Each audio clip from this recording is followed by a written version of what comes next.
보통 60세가 정년이지 않습니까? 61세면 죽습니다. 인생의 정년인데요. 61세면 죽습니다.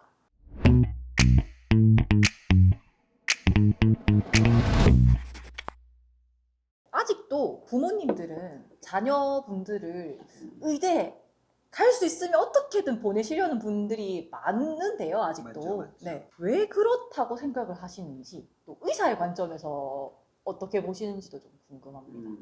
지금 대한민국 그 많은 부모님들이 자녀를 의대에 보내려는 것은 저는 이제 첫 번째는 착각이고요. 두 번째는 불안이라고 봅니다. 첫 번째 착각은 뭐냐 하면 자기가 부러운 거예요. 자기가 의사가 부러우면 부럽다. 그렇지. 그러면은 자기가 공부를 해서 자기가 의대를 가면 되지. 그렇죠. 저도 32살에 갔고요. 최근에 보니까 44살에 가신 분도 있더라고요. 와. 네, 그러니까 정말 그렇게 부러우시면 본인이 공부해서 가시는 게 제일 좋습니다. 자녀는 전혀 안 원할 수도 있습니다. 본인이 좋아 보이니까 권하는 거예요. 자녀가 진짜 그걸 원하는지, 잘 맞는지, 그리고 의사들의 속사정은 어떤지 이런 거 잘 모르고 선택을 한다는 거예요.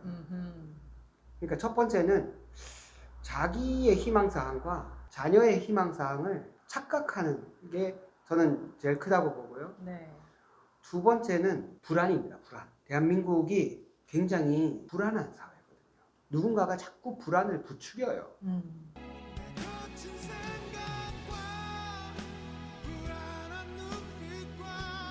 우리 부모님들한테 저는 좀 덜 들었는데 저희 형은 이런 얘기를 들었던 것 같은데 그렇게 해가지고 뭐 먹고 살래?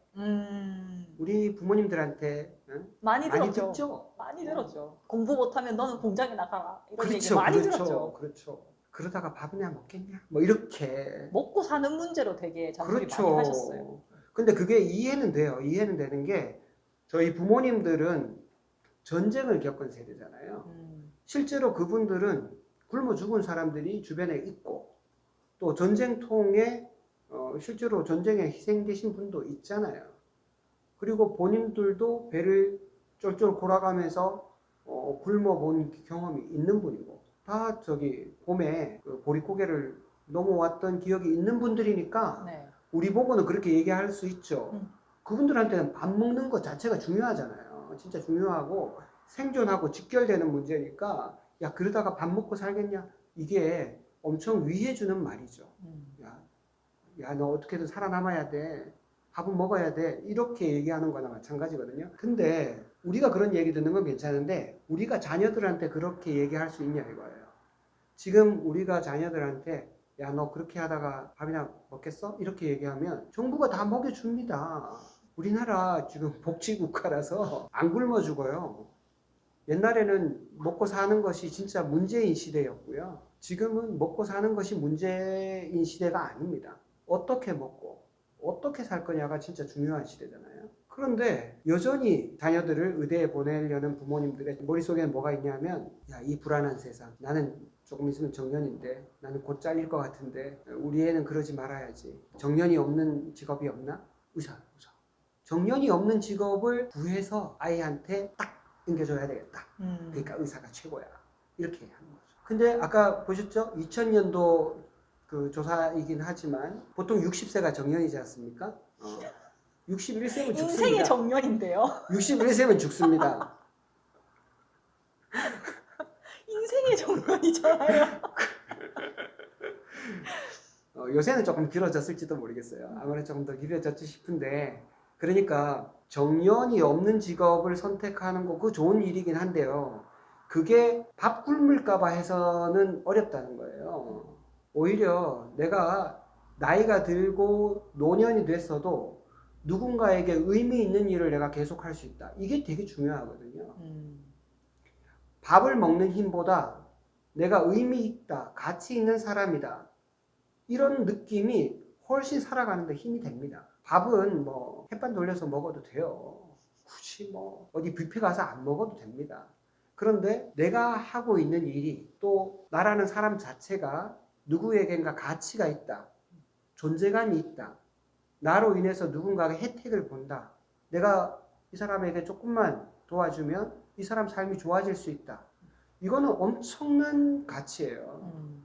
저는 그런 의미에서 의사가 진짜로 좋다고 생각합니다. 비록 이제 나이가 들어서 수술은 못한다 하더라도 그 쌓인 경험과 지식으로 누군가를 도와줄 수 있거든요. 그런 의미에서는 진짜 좋은 직업입니다. 그렇지만 나이 들어서 정년 때 잘리지 않으려고 자기 평생을 좌우하는 어떤 직업을 선택하는 기준으로서는 너무 비참한 기준이 아닌가. 저는 그렇게 생각합니다. 네, 좋은 말씀이신 것 같습니다.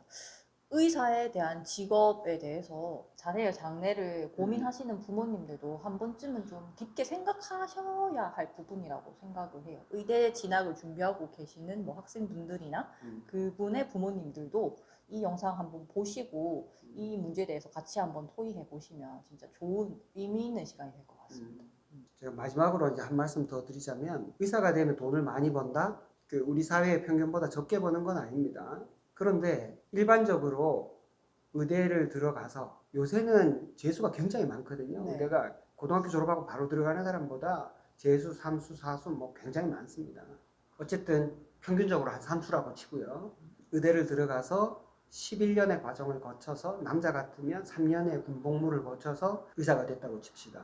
그러면 20살에 일반적인 대학을 4년제 대학을 들어간 사람은 24살 그리고 군대 갔다 오면 요새 군대 2년만 하면 되니까 26살이면 끝나지 않습니까? 그 27살에 취직을 한 사람이 있고 그 3수를 해서 의대 가가지고 전문의 과정을 마치고 군의관을 갔다 온 이렇게 하면은 한 17, 8년 걸리거든요. 네. 그러면은 30대 후반이겠죠. 네. 어쨌든 30, 뭐 7, 8 이렇게 됐다고 칩시다. 거의 10년 차네요. 그렇죠. 10년, 예, 10년 이상 차이 나면 나지 10년 이하는 아닌 겁니다. 네.